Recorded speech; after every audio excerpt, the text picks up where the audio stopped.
कहानी की मुख्य पात्र सीता है, जो एक वृद्ध विधवा महिला है।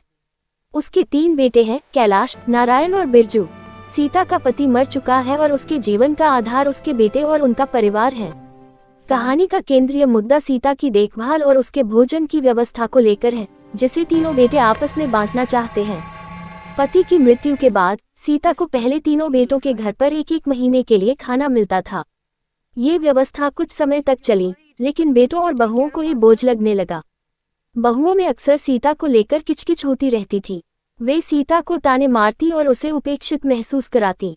बहुओं की लगातार शिकायतों और बेटों के मन में उपजे स्वार्थ के बाद एक दिन बेटों ने आपस में सलाह करके एक नई व्यवस्था बनाई। कैलाश ने प्रस्ताव रखा कि मां के रहने की जगह एक होगी छोटे बेटे बिरजू के घर, लेकिन भोजन का खर्च तीनों बेटे मिलकर हर महीने 50-50 रुपए देंगे। इस तरह सीता को बेटों के घरों में घूमना नहीं पड़ेगा और बहुओं की किचकिच भी कम होगी। ये व्यवस्था सीता को अंदर तक आहत कर गई।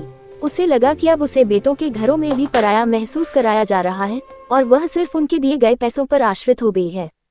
यह उसके आत्मसम्मान पर सीधा प्रहार था। सीता भीतर ही भीतर इस उपेक्षा और अपमान से घुटती रहती थी। उसे लगता था कि उसकी अपनी कोई कीमत नहीं है, वह सिर्फ एक बोझ है। उसे बेटों के दिए गए 50 रुपए भीख जैसे लगते थे। एक दिन सीता इस व्यवस्था से विद्रोह कर देती है।